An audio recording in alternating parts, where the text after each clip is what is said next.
Welcome back, once again adventurers, to Let's Play ChäoS Child. In the last episode, Takuru and Hanai had no choice but to explain the entire situation of their ordeal to Nono Kurusu.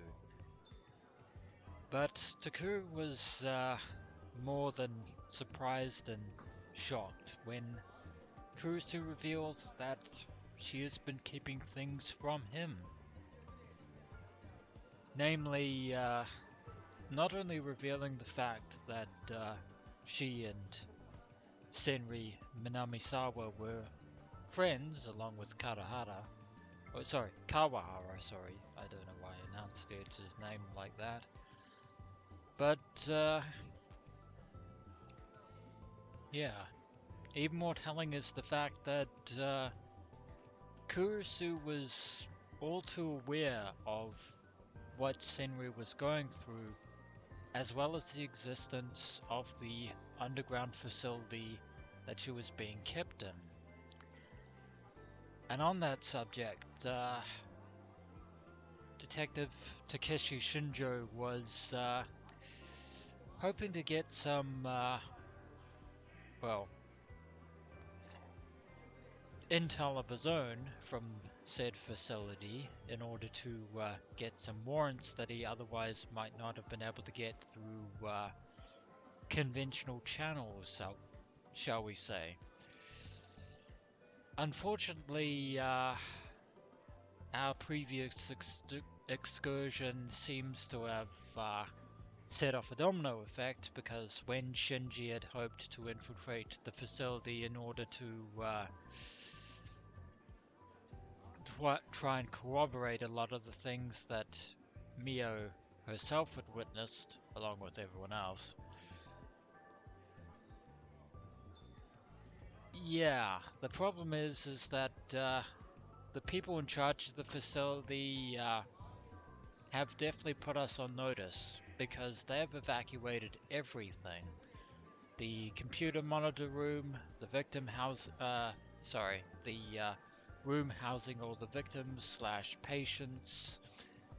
All of that has been completely and absolutely cleared out, which means that there is no point in storming the castle anymore, because the castle has pretty much been evacuated. But that brings us to today. Another day at this academy.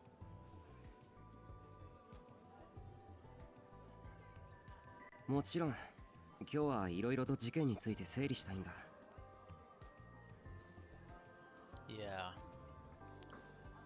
we have a lot to process. Not to mention the fact that from this moment forward, Kurusu is entirely on board, because we're already past the point of no return. Well past the point of no return. なんだ、用でもあんのか? 用ってか、今日掃除当番。Yeah, Takuru is first and foremost a student. I pointed to the other students who were moving the desks and sweeping the floors. ああ。しかしなんで生徒に掃除とかさせるんだろうな。確かにな。そもそも生徒が学校を掃除するなんて習慣があるのは日本を含めわずかな国だけで。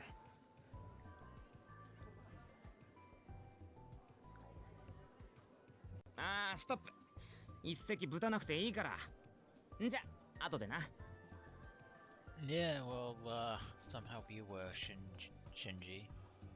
あ。たく。Time to get this finished and head to the club room.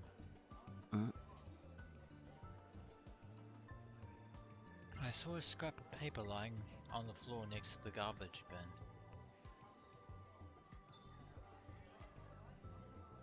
Someone had probably tried to throw it in the wastebasket and missed, and then left it there. I really wish they'd think about the people that had to do cleaning before they did that. Some people. I took a quick look around. There was another student named Tanaka right nearby who was mopping up the floor. We, met her as well. Fortunately, there was no one else around. Okay, let's try this.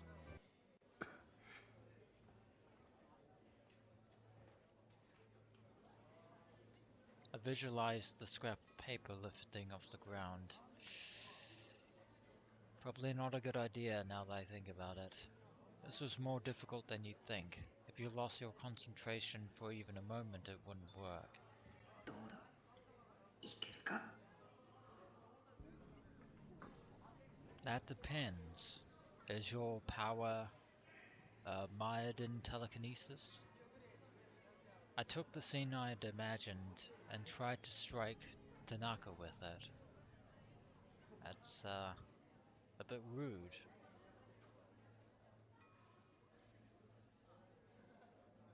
And then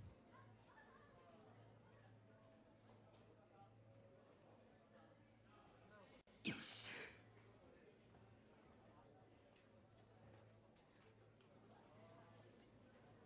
the scrap of paper floated upward, just like I'd imagined. Really? It actually worked this time?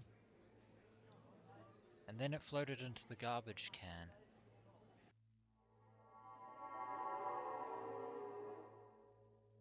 Nice.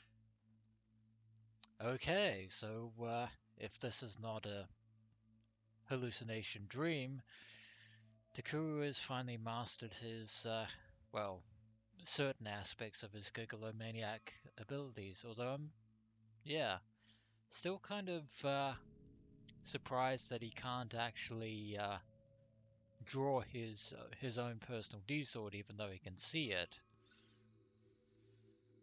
I did a little victory pose, which is probably going to look weird. あれ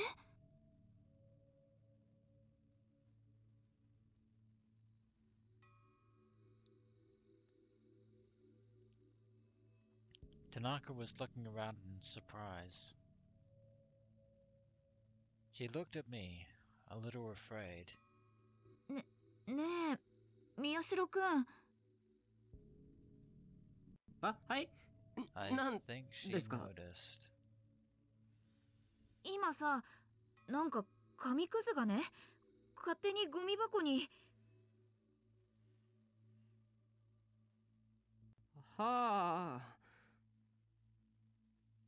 手も触れてないのにゴミ箱に入ったっていうかねええまさか何かの見間違いじゃないですか Yeah, you know a very good liar there, Takuru. あうんそうだよね Yeah, but unlike the dream before with the book, this was the real deal. Still, she stared at the garbage can, unsatisfied. あのゴミ捨ててきたいんですけどいいですかうんごめんね I took the garbage can out into the hallway. Well, chalk one victory up for Takuru, I guess. 本当だこの能力を持った It's tempting. It is so very tempting. But there is a price to pay for this power.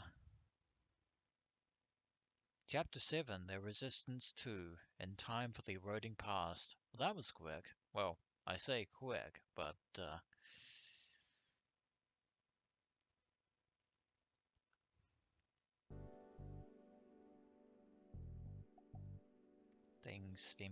events seem to be moving みんな揃ってる very か quickly. And it is the afternoon. It had already been 3 days since Arimoto and I had been attacked by the pyrokinetic.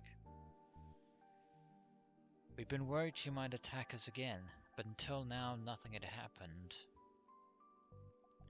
Thanks to that, we'd finally calmed down, and today I was feeling good enough to revisit about what we knew about the case. まず話を始める前に紹介。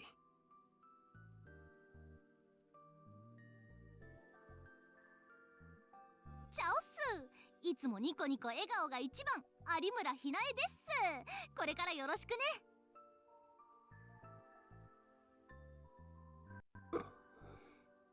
Yeah, this is still going to be a thing.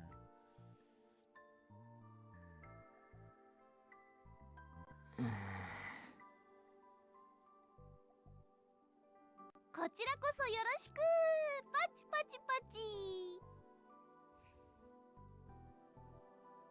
It was still hard to keep up with the way her mood seemed to change all the time. Serika was applauding, but no one else was.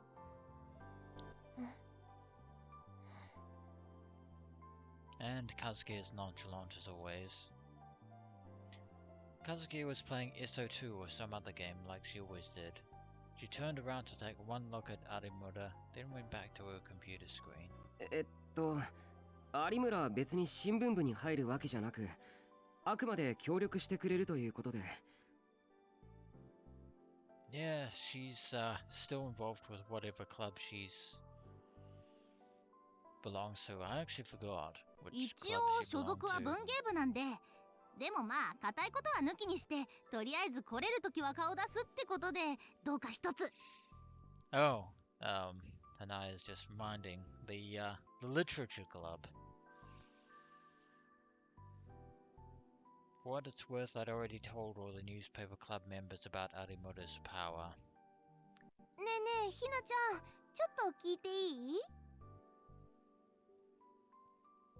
いいよ。あ、でも3サイズは乙女の秘密。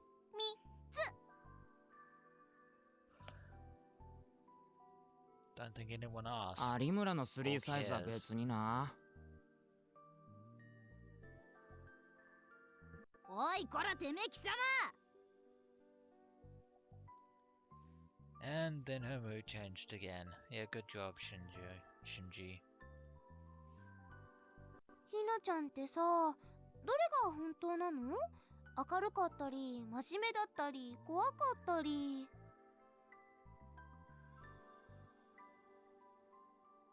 そうだな。どれだと思う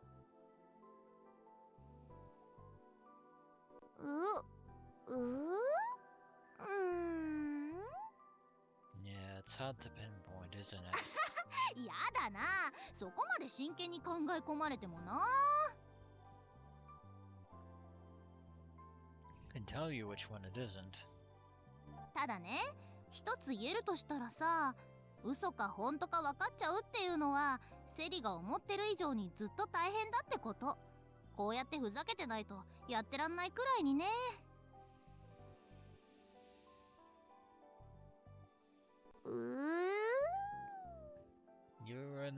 You're only confusing her even more, and Serika seemed lost in thought, as if she didn't really understand. He really doesn't. At least in this そう instance. そう、そこのあなた。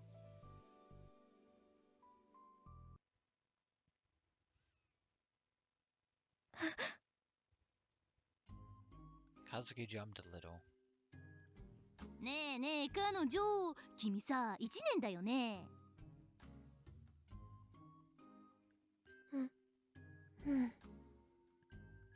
あーごめん。できれば口に出して言ってもらえるかな。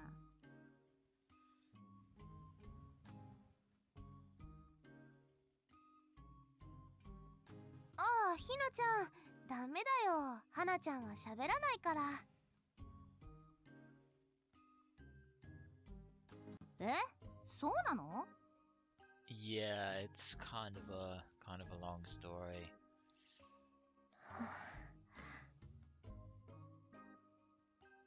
ふーん、それって喋れないってこと？ No, she can. She just doesn't talk in words. Doesn't mean she can't talk. いや、そういうわけじゃないはずなんだけど、とにかく喋りたがらねえんだよ。だから俺たちもまだ一回も和樹の喋ってるとこ聞いたことなかったりしてな。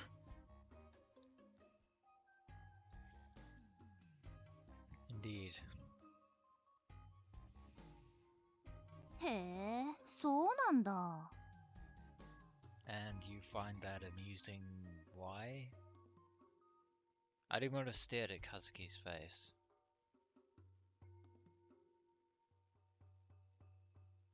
オッケーオッケー。和樹花ちゃんでいいんだよね。ってことは花でオッケー？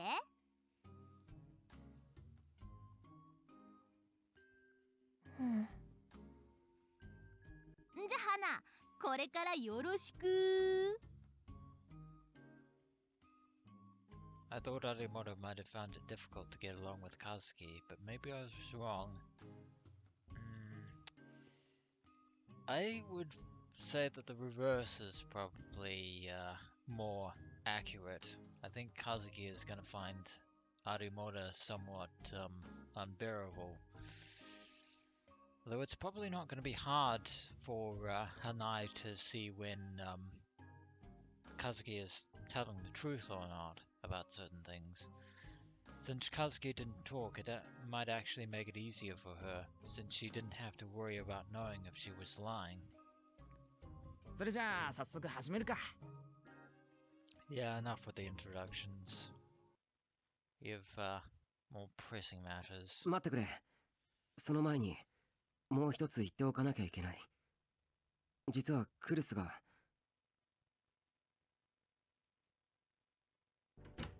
遅れちゃってごめんなさい。Yep, she's here.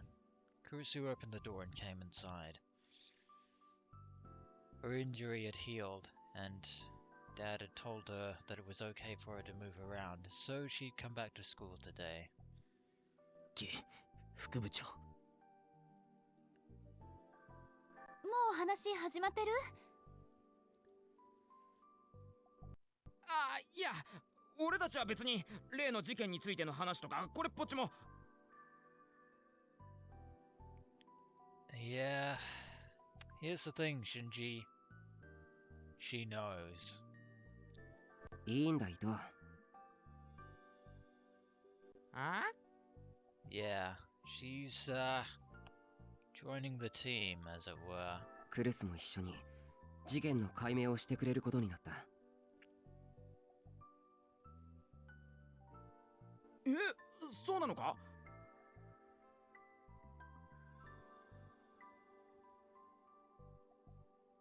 ええ、みんなのお目付け役ってところね。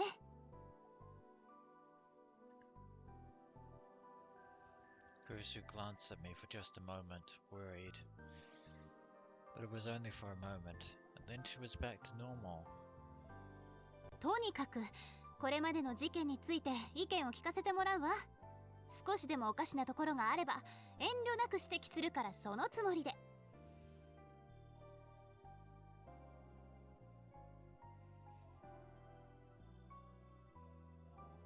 The meek attitude she'd had when she'd been hurt was gone, and she was back to her usual self. Ito's shoulders slumped, but at the same time he looked a little happy. She was always obnoxious, and at times a little annoying, but this is the way that everyone wanted Kurusu to be.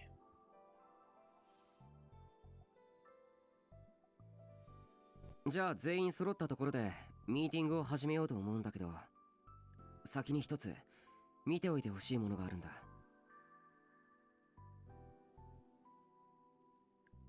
あ、なんだ？まだ尾上とクルスにしかちゃんと見せてない。成功率も 100% じゃないから失敗するかもしれないけど。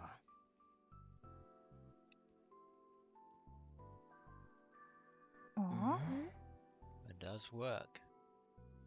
Ito, Kazuki, and Arimura looked at me in confusion. I nodded and grabbed a pen, then put it on the table.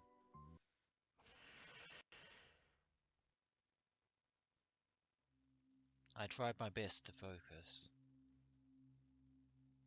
And then, just like the scrap of paper earlier, I imagined the pen moving and not screaming "move" at the top of our lungs while doing it. 問題はここからだ。いけるか。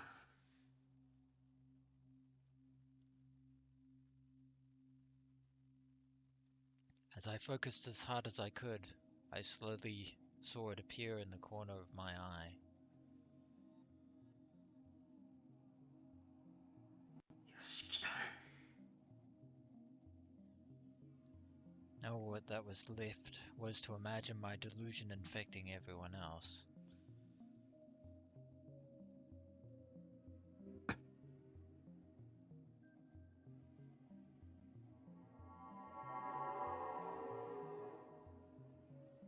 The next moment, the pen started to jerk upward.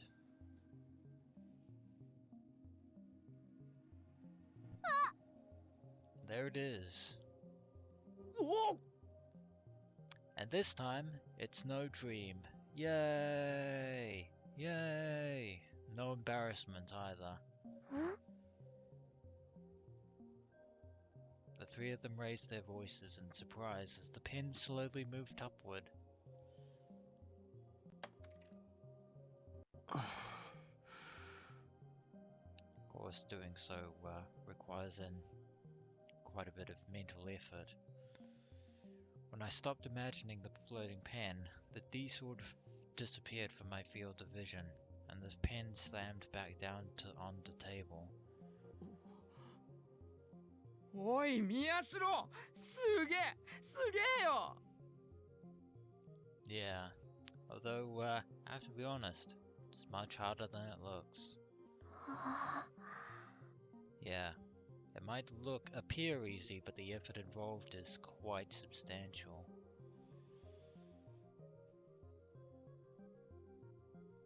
言った通り、まだ完璧じゃないんだけど。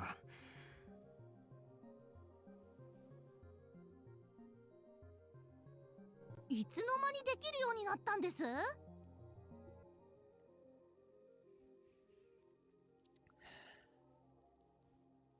Really? 尾上に協力してもらっていろいろとやってみたんだ。 Well, different techniques always helps. Ito gasped in amazement. I guess all it takes is a little thinking outside the box.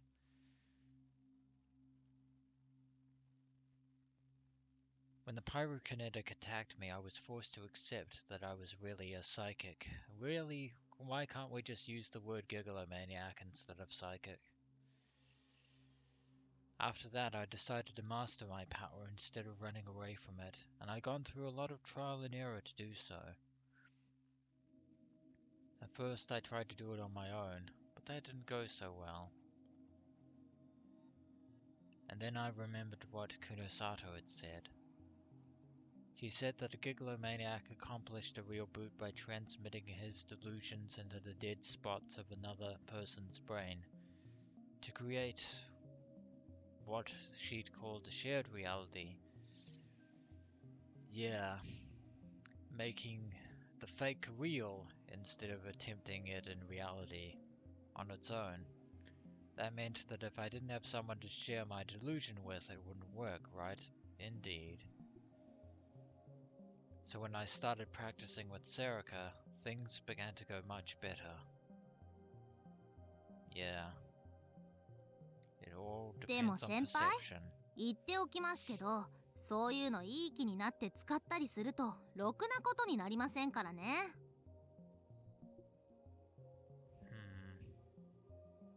That is true, but without control, this power is worthless. And Takuru has actually been doing well on the control front thus far. 有村さんの言う通りよ。そのくらい分かってるよ。これは僕やみんなの身を守るためにやってるんだ。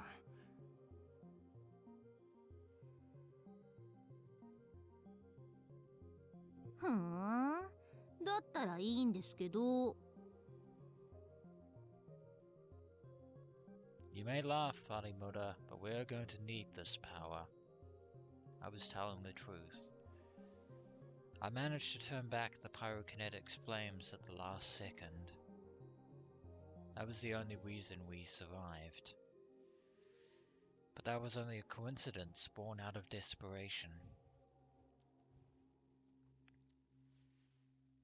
If she was going to come after me again, I needed to master my power. Hence the training.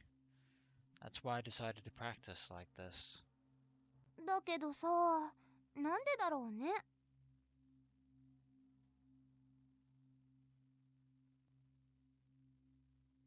Suddenly, Serica frowned.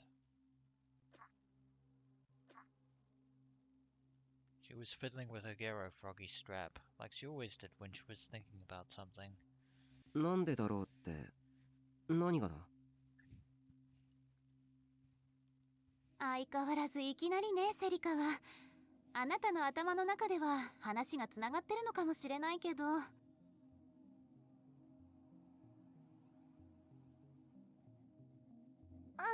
ごめんごめん。そのね、ほら、ひなちゃんは相手の話が嘘か本当かわかるんでしょ？で、タクは物が動かせる。人によって使える力に違いがあるのはなんでかなって。 Yeah, that is a curious thought. But, yeah, everyone's delusions is different, or are different, I should say. I never thought about that before. She had a point. Why did different people have different powers? Maybe it's because of their personalities. You know. Yeah. I'm pretty sure I'm on the right track there with that. Kunosato hadn't said anything about that. Yeah, the mentality of a Googlemaniac would definitely contribute. Be a つうか contributing さ、 factor. そもそもその能力自体いつからお前らに備わってたんだろうな。生まれつきか？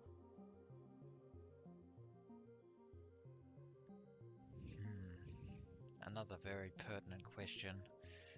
That was another thing I've been wondering 宮代、 about. お前はどうなんだ？少なくとも僕自身はここ最近まで自分にそんな能力があることを自覚してなかった。だから正直わからない。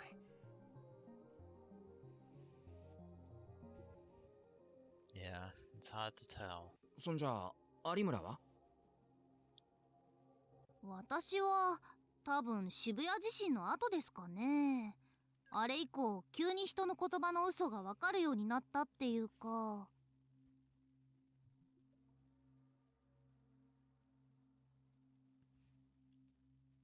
So in Arimoto's case, she'd suddenly been able to become able to tell if people were lying after the Shibuya earthquake. ってことはあの地震に何か関係があるのか？ More than you realize, Takuru. I'd have to look into that eventually. あと今のセリの疑問、どうして人によって能力が違うのかって話だけど、それについてはなんとなく思ってることがあって。 Pray tell. 何？多分願望なんじゃないかなと。願望？ Yeah. Every Googlemaniac has a desire. そうです。私地震の時にちょっぴりそう思うことがありまして、で気づいたらこんな感じになってたっていうか。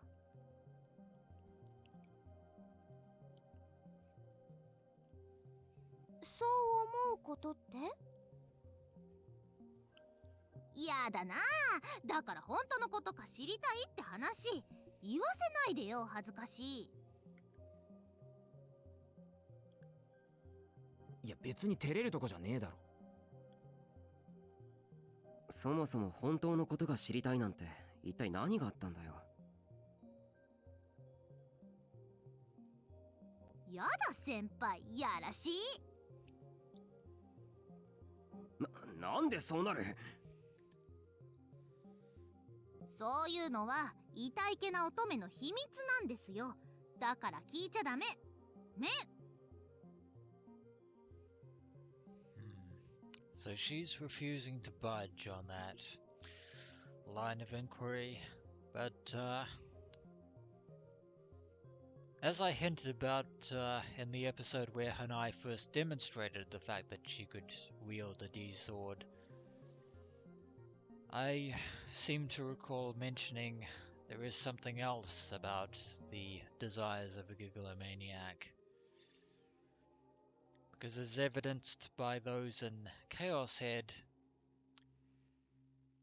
there is a certain negative desire to their wish, considering the fact that their powers stem from antiparticles and dark matter and whatnot. Yeah, so in other words, the wish of a Gigolomaniac isn't quite so pure as one would think. When Narimura was like this, I knew I wasn't going to get anything out of her. とにかく一旦これまでのことを整理してみようか。Yeah, I need to collate her information. ニュージェネの狂気の再来事件、その被害者には明らかに共通するポイントがあったよな。っていうとあれだね。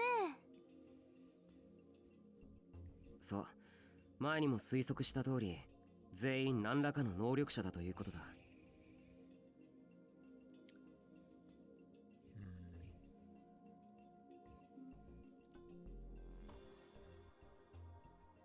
Yeah. So each of these three victims were all potential possible Gigolomaniacs. 最初の事件、こっちみんな。被害者とその特徴は。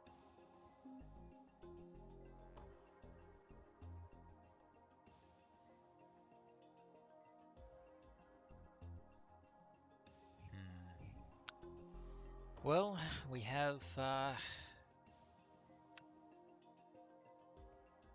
four possible answers.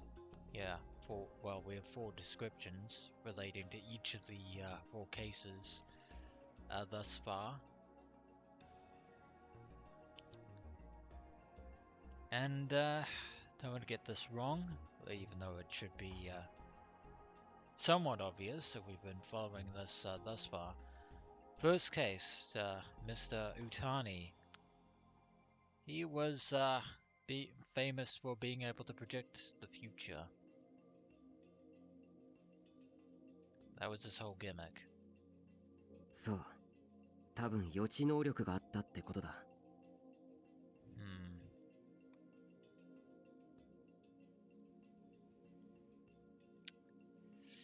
次は音漏れ炭。被害者とその特徴は。Yeah, yeah, it was her music that was her power. And convenient little quick save there. トランスっていうと、歌を聴いた人の気持ちがうわーって気持ちよくなることかな。まあそんなようなものですかね。Yeah, in a manner of speaking. つまり相手の感情を歌で誘導できたってことだな。で、僕たちが目撃した回転デッド。被害者とその特徴は。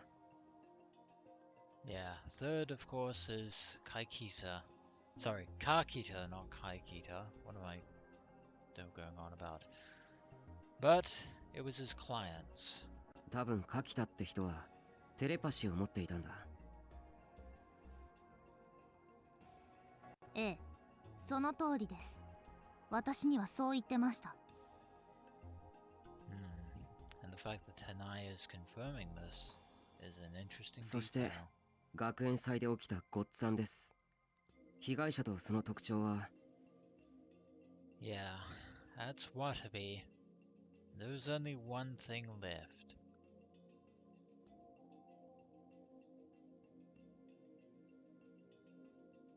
Somehow he was able to get scoops with psychic powers, although... そう渡部が有名になったスクープ写真は全てありえない角度や場所から撮られているものばかりだった。多分念写だったんだろう。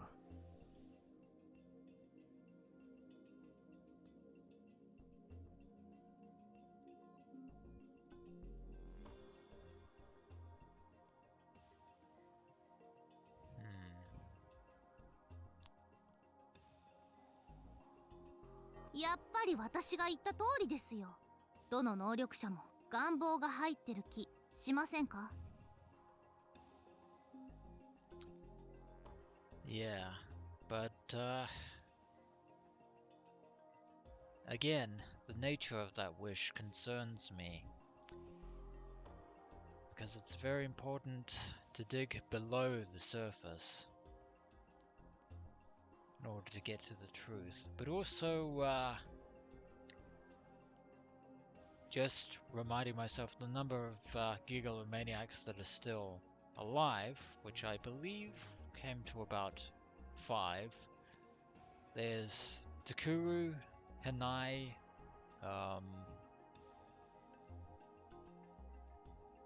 possibly Mio, possibly Uki, and definitely Senri, aka Amy. Which, yeah, that definitely comes to 5. So I believe there are 2 missing, because these 4 have unfortunately met their very unfortunate and tragic ends. Which, once again, we're still, if this is to follow the pattern of the original New Generation Madness, we're still 3 victims short. We're getting close to November. 願望か。こっちみんなの大谷はもともとニコニア動画で生放送していて、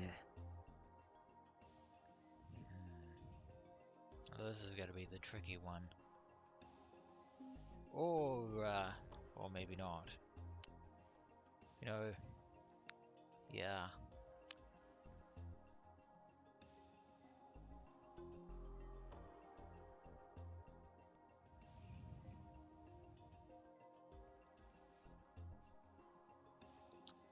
Well, he was able to become famous, but 音漏れ炭の高柳は新庄さんの話だと確か。Yeah. Of course, Takayanagi became popular vocalist. Like so.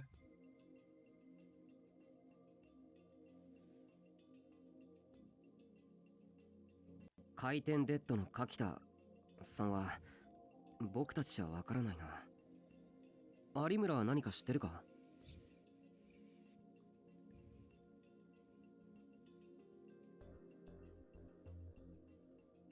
そういう話はあんまりしませんでした。けど仕事でいつも裏切りとか騙し合いとかあったみたいで。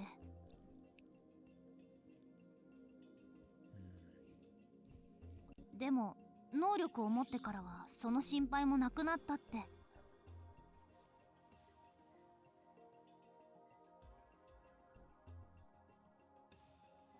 Yeah, so that clearly eliminates that one. And the last one, being a net reporter, it obviously pertains to Watabe. そしてごっつぁんですの渡部か。Like so. So the four victims became successful in their respective vocations, but as I kept pointing out before, なるほどな。こうしてみると確かに有村の言う通りかもしれない。as I said before, Takuru, personal vocations and the private desires of a gigolomaniac are two very different things. つまり願望がその人の能力に影響してるっていうことね。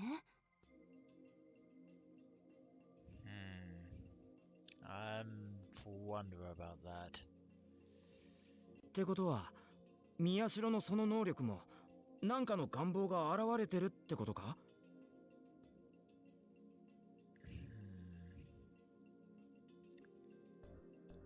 手を触れずに物を動かせたらとか、そんな風に考えたことあるんですか、先輩。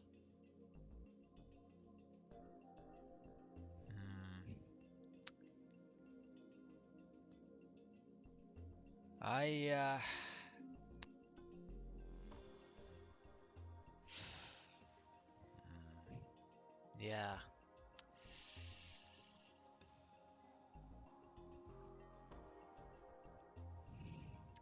The thing about the original Gigolomaniacs from Chaos Head, their personal vocations had nothing to do with the desires, which were the reason for manifesting their abilities and their D-swords. Yeah, in fact, I know for a fact that one of the original Gigolomaniacs, their desire was not to be popular or famous or to do well in high school or whatever may have you. It was to kill people, which is why I am so incredibly skeptical about Hanai's theory here. I mean, she is kind of on the right track, but from my own experience, a wish alone doesn't suffice, at least in my mind.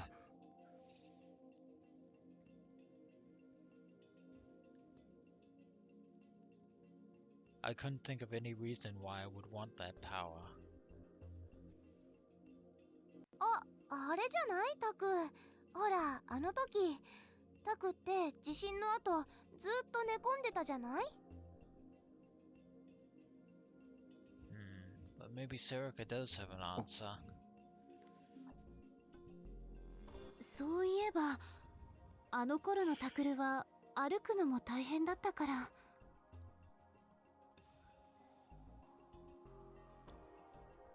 Just like Kurusu said, I've been badly injured during the earthquake. Even after I finally woken up from my coma, just walking was incredibly painful. It was bad enough that it would take tens of minutes just to grab something a few feet away. I'd hated that, and I'd wish 1,000 times that the thing I was trying to get would just come to me. それじゃあ、あれが僕の能力に影響しているっていうことなのか。Yes and no.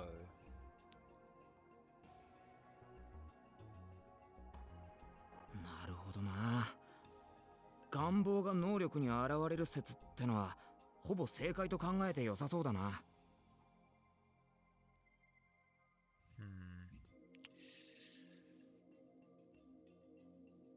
それじゃああの女、僕たちを襲ったあの女の能力も何らかの願望ってことになるのか。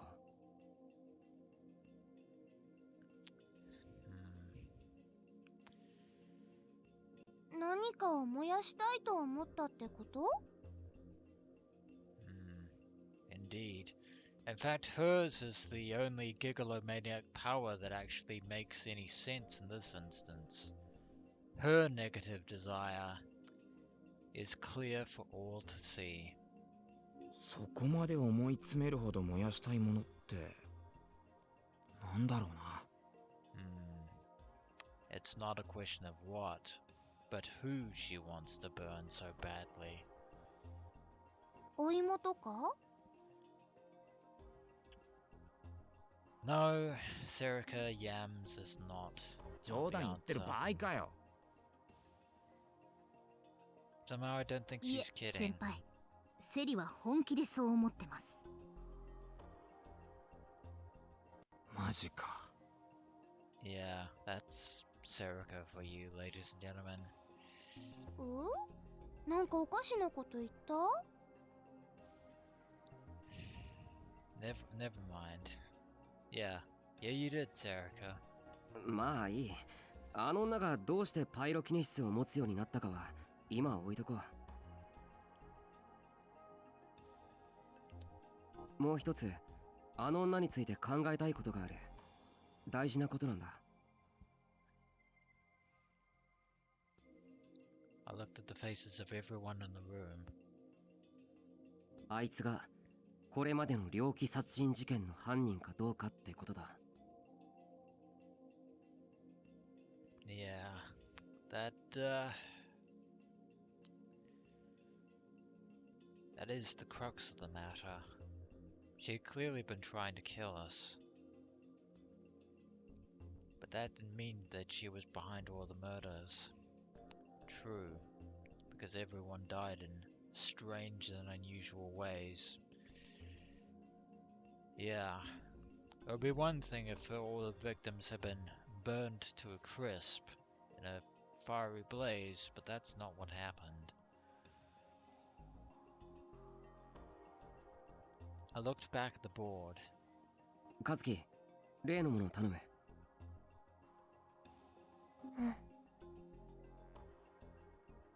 I took the image that I'd asked Kazuki to print out for me. ニュージェネの狂気の再来の話題で埋もれてしまってるけど、ここ最近渋谷で連続放火事件が起きてる。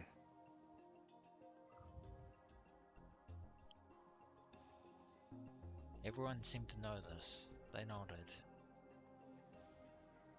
Those cases all それが起 happened こった場所 after と these deaths. これまでの事件の場所を比較してみようと思うんだ。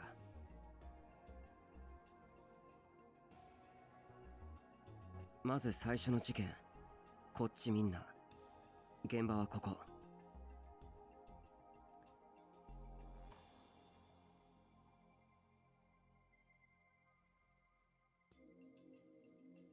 それに連続放火事件の現場を重ねる。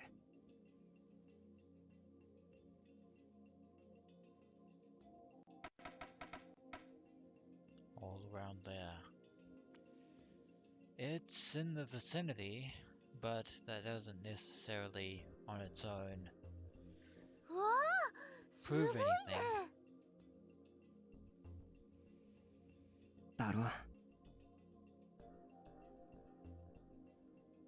次は第2の事件、音漏れ炭。現場はここだ。ここに連続放火事件の現場を重ねると、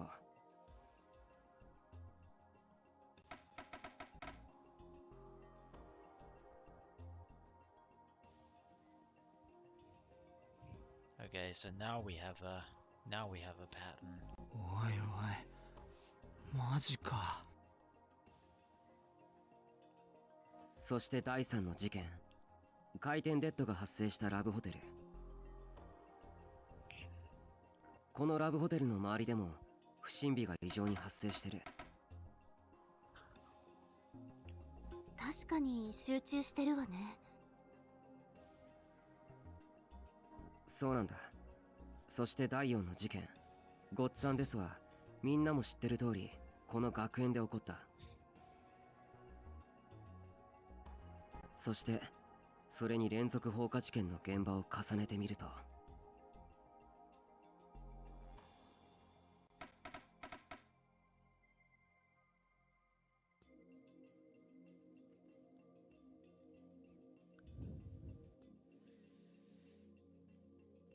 なんかすごいですね。だろ。マップ全体を見てもらえばもっとよくわかる。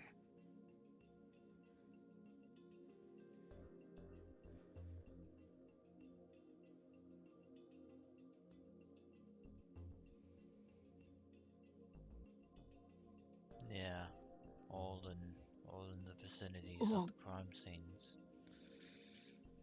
最初にこれに気づいた時は僕も驚いたよ。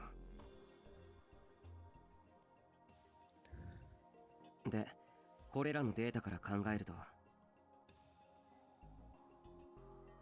ニュージェネの狂気の再来事件と不審火との間にはなんか関係があるかもしれないってことか。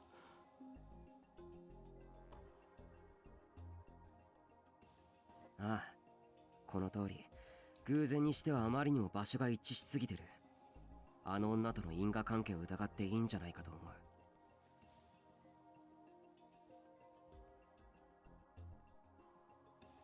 And she does. Now we just need to find that connection. When I finished, Serika said, "Wow, you're amazing, Taku." But everyone else seemed lost in thought. 何か異論でもあるか？ And Shinji just seems lost in general, but 異論とまではいかないけど、ちょっといいかしら。any insight at this point is invaluable. Kurusu raised her head. 何でも言ってくれ。ね。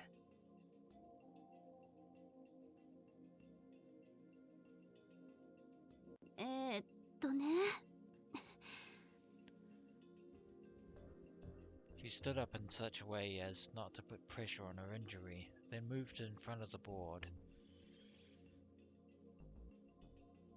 再確認なんだけれど、タクルたちを襲った女の人の能力っていうのは。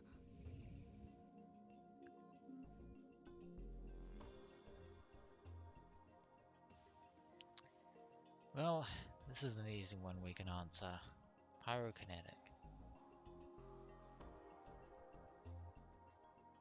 そう、炎を使う能力だったのよね。ああ。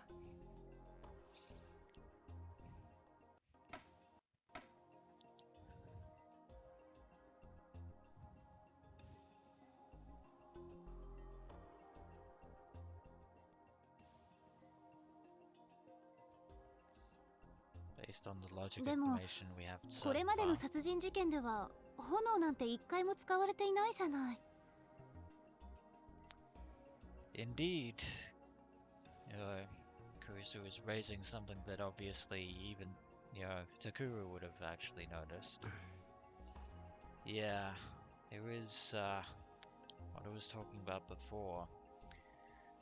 If all the victims had been burned in the fires, that would have been one thing, but they all died in gruesome ways, which implies something else.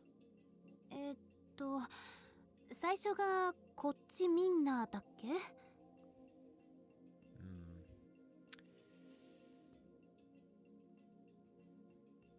次が音漏れた？ Yeah. そして回転デッド。この学園で起こったのはごっつぁんですね。殺人事件にこんな名前をつけるなんて不謹慎だわ。ほら見て、どれも炎なんて出てこないでしょ。 No. But then again, we never,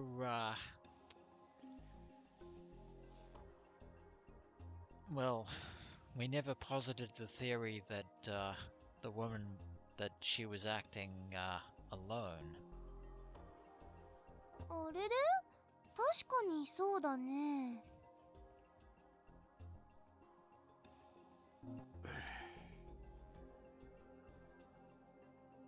Kurusu had caught one of the weak points in my argument. I thought that was strange too. None of the murders had involved fire.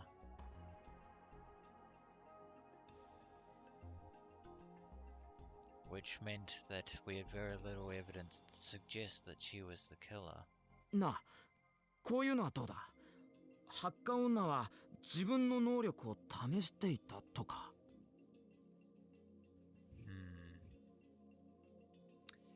Testing her power at each of the crime scenes? 試す？ああ、発火能力を身につけるまで自分で自分の能力がよく分かっていなくてさ、いろんなことを試してたんだ。それで殺害方法にいくつものパターンがあった。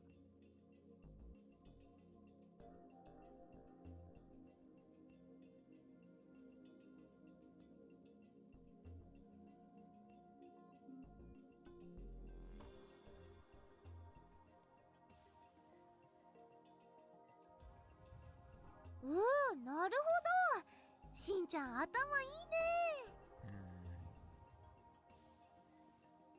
Serica was impressed, but でもそれってちょっと無理ないですか？ Arimoto said it before I could. そうか？いくらなんでも強引すぎるかなって。私もそう思うけど。Same here. そうか。Everyone fell silent. We'd only just started, but there was too much we didn't know. あの女が犯人だとするなら、なぜ炎を使わないで殺人を行ったのか。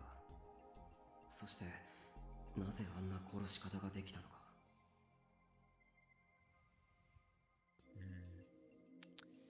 いや、待てよ。I suddenly got an idea. I wonder. なあ、有村。ちょっと聞きたいんだけど。なんです？お前、結構久野里さんと一緒にいたよな。好きで一緒にいたわけじゃないですけどね。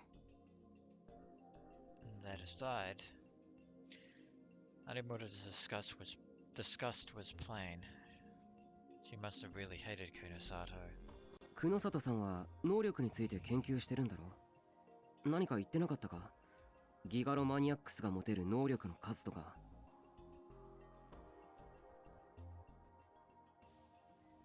数ですか？ Considering the fact that a Gigalomaniac's power is the manifestation of delusions.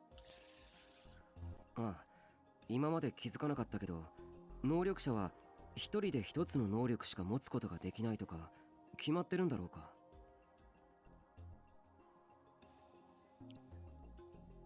Yeah, because also, come to think of it, the Gigalomaniacs from Chaos Head, they never really manifested anything like pyrokinesis and the like either. さあ、どうなんでしょう。でも確かにそんな制限、久野里さんから聞いたことはないですね。リアルブートの理屈から考えれば、妄想さえうまくコントロールできれば、どんな能力だって使えると思うんだよな。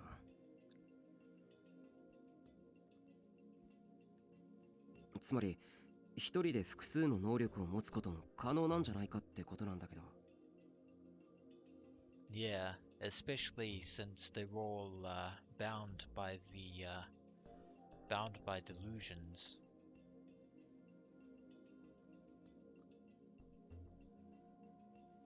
It is something to take into consideration.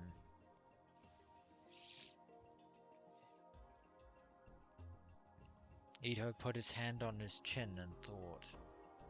宮代たちを襲った女は単なるパイロキネシストじゃないってことか。あくまでも可能性の一つだけど、どうだろう。まだ決定的とは言えないわね。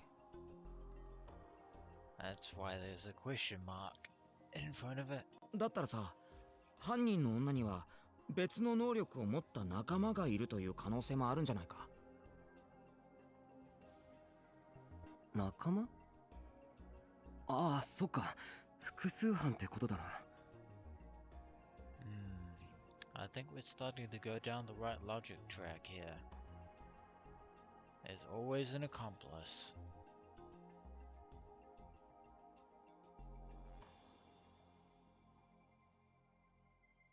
There has そ to れ be と in あと this は instance. 最初に戻ってしまうけど、パイロキネシストは事件とは無関係で、犯人は全く別の誰かという可能性。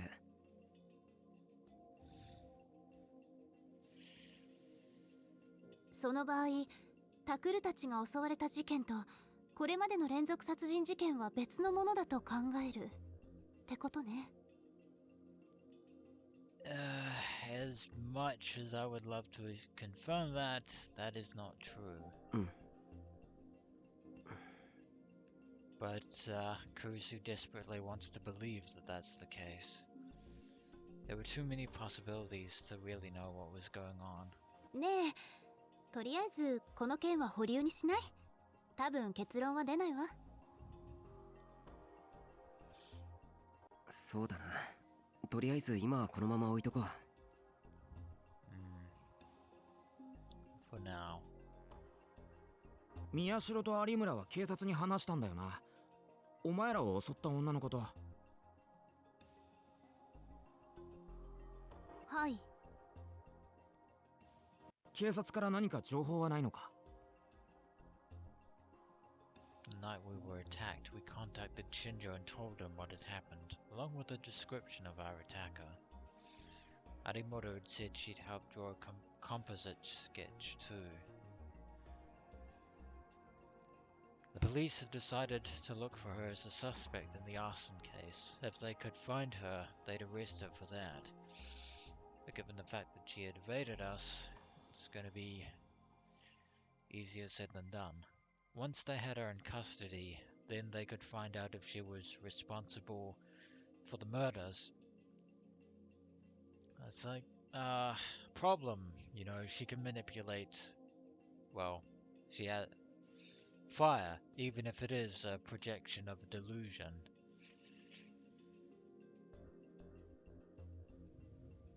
何か分かったら連絡をくれるはずなんだけど、特に何もない。女の特定に至ってないんだと思う。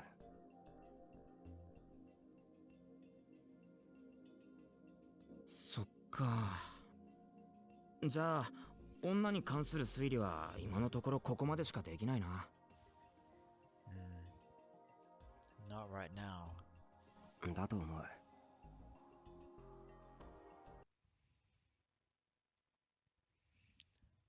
throat was dry from all the talking, so I looked inside my bag. Of course, I brought a Mountain Dew.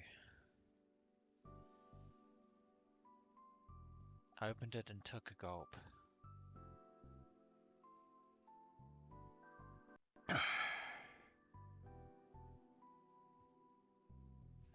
Everyone else grabbed a drink of their own and took a moment to relax. あともういくつか俺が気になってることを言ってもいいか？うん、頼む。Yeah, why not? まず一つ目な。被害者は全員能力者だよな。犯人はどうやってターゲットの能力者を見つけてるんだ？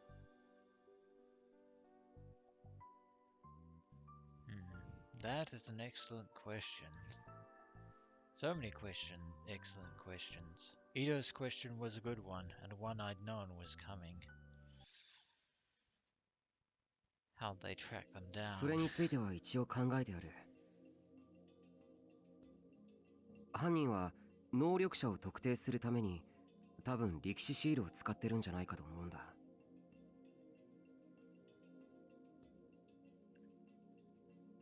力士シールを？ Yeah, time to bring the elephant back into the room. 正確には11番目のロールシャッハ。AH 東京総合病院の地下にデータがあっただろ。あのシールを見せられた能力者は激しい反応を示すって。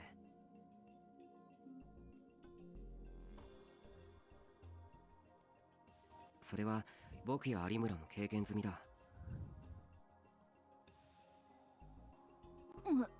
思い出しただけでちょっと。 Adimura closed her eyes and put her hands over her mouth. She must have felt like she was going to throw up. 大丈夫有村さん。はい、すみません。続けてください、宮代先輩。ああ。で、伊藤や尾上は地下で見たと思うけど、街中のシールが監視されてたよな、カメラで。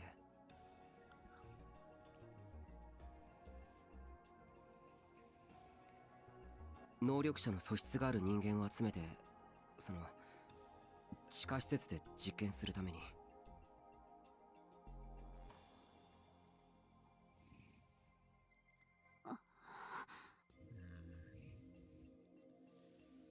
I could see Kurusu's expression cloud. She probably remembered her friend, Senri Minamisawa, who'd been a test subject down there. It hurt to see her like that, but I decided I had no choice but to go on anyway. だから犯人はあの地下施設の出身者じゃないかと思うんだ。力士シールの秘密を知っていれば能力者の特定は容易だろ。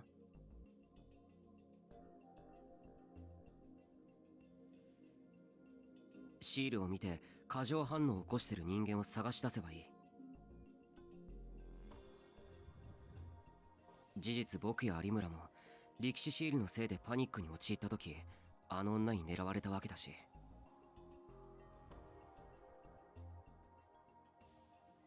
じゃあ犯人は地下施設の監視カメラを利用してるっていうのか？それは無理だろう。あそこへ入るにはカードキーとか必要だし。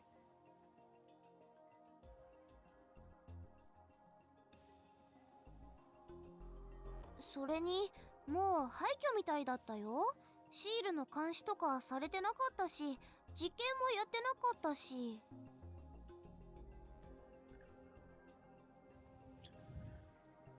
いや、あの施設にいなくてもシールの監視だけならできる。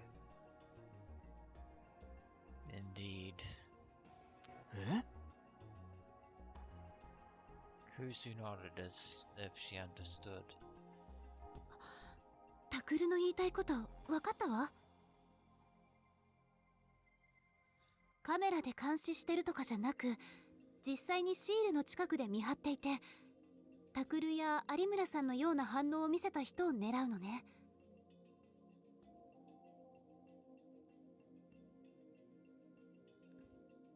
そう、パイロキネシストの女もシールの近くに潜んで待ってたんじゃないかな。クモの巣に獲物がかかるのを待つように。そして僕と有村が見事に引っかかった。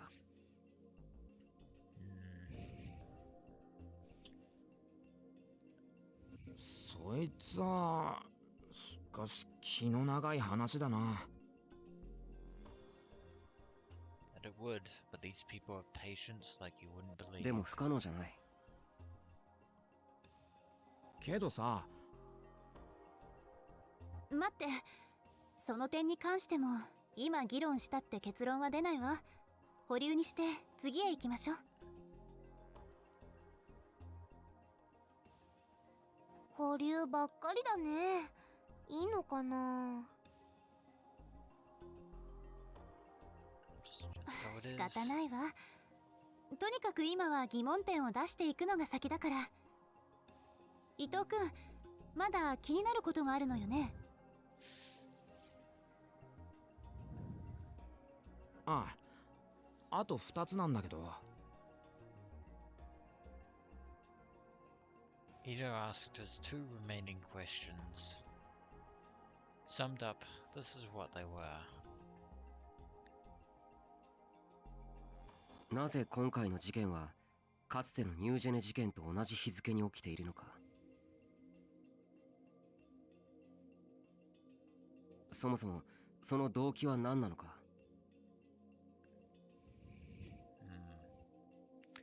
なんだかまるで騒ぎになること自体が目的みたいにも見えるわね。Yeah, you're right about that. そうだな。 That might very well be the point.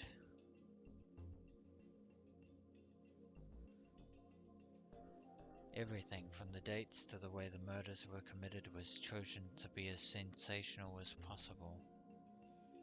Was it just to attract attention, or was it a message meant for a specific person?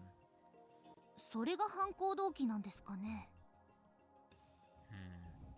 We don't have enough information, in spite of all the information we do have. 私知ってるよ。愉快犯って言うんだよね、そういうの。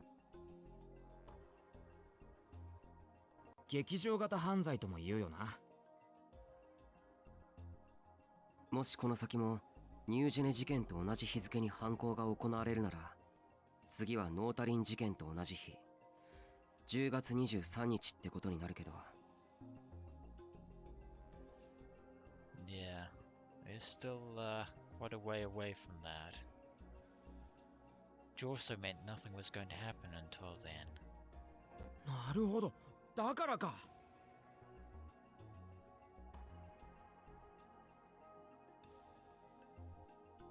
Ito suddenly snapped his fingers, as if he'd reached some great conclusion.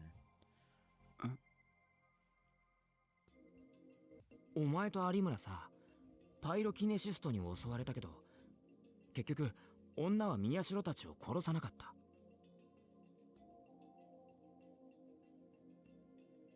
ああ。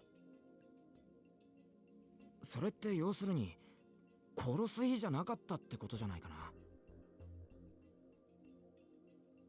殺す日じゃなかった？ Does that mean it wasn't my power that saved us?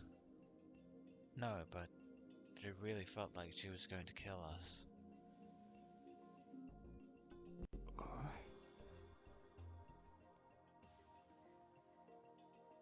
The more I thought about it, the more confused I felt. We were just tying ourselves in knots. それじゃあ私はそろそろ生徒会の方へ行くけど、くれぐれも私のいないところで危険なことはしちゃダメよ。約束してくれるわね。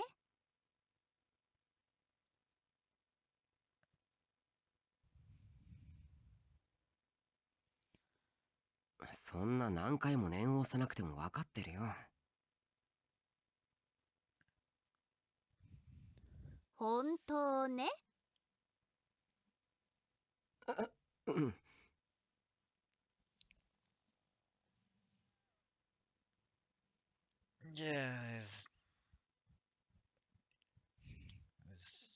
Yeah, we were going to get back to this. It had been a while since Kurusu had glared at me like that. She must be feeling better. Now that the Empress was back, she was scary. ああ、そうそう。それからタクル、あなた。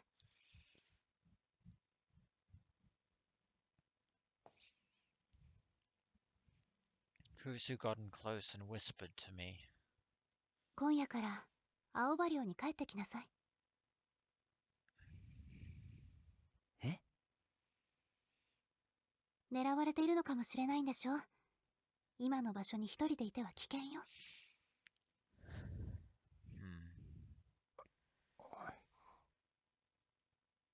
ずっととは言わないわ。しばらくで構わない。事件が解決するまでうちで暮らしなさい。いや、でもさ。ダメ。問答無用。もし帰ってこなかったらこっちから連れに行くからね。それじゃ。Yeah, she's not taking no for an answer. あ、ちょっとBefore I could say anything, she ran off to the student council room. 生徒会長のくせに廊下を走っちゃダメだろ。Yeah, no running in the halls. ん？副部長なんだって？あ、いや別にこっちの話だよ。She wanted me to go back to the dorm. should I do? There was no real need to listen to her, but knowing Kurusu, she might really come barging into my RV. Because of course. しかしな、いくら考えてもわかんねえことばっかだったな。そうですね。なんか頭痛くなってきちゃったよ。ねえ、タク。Too many unknowns.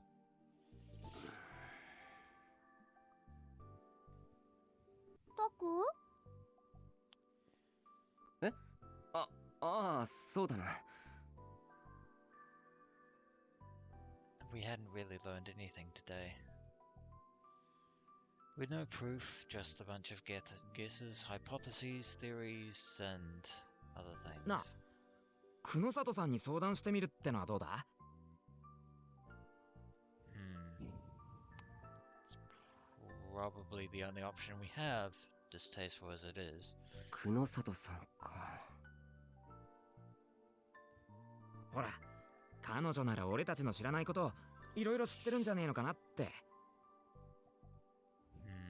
She might. She might also not choose to elect not to share that information. ああ、それはやめといた方がいいっすよ。Arimura shot down his idea. なんで？あれ言ってませんでしたっけ？あの人ってば私たちのこと人間だと思ってませんから。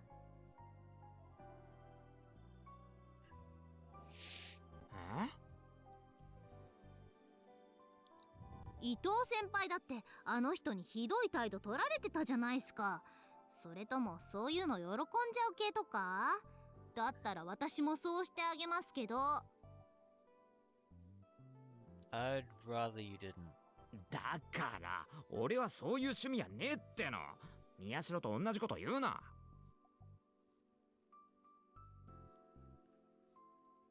Arimura gotten the same idea about Ito that I had. I laughed a little. And then Arimura turned to us with a smile and continued. 別に冗談じゃないんですけどね。私、人の言ってることが本当かどうかわかるんですよ。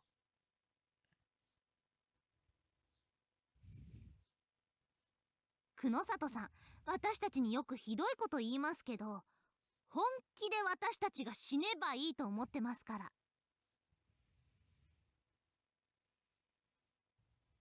え？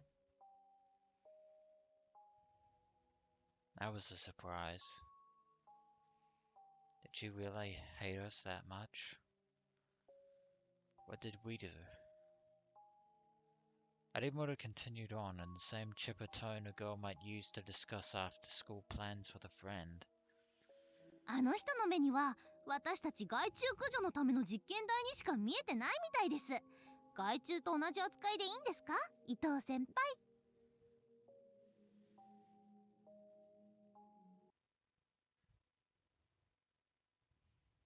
So those are Kunosato's true sentiments about the Gigalomaniacs.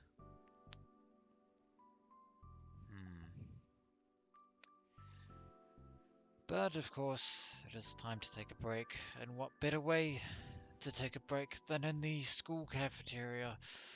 So that is where we're going to leave this episode of Let's Play Chaos Head. Chaos Child, not Chaos Head. And when we return, adventurers, hopefully we can dig up some more information that can help resolve the many mysteries that currently plague us during this investigation. As always, until next we meet.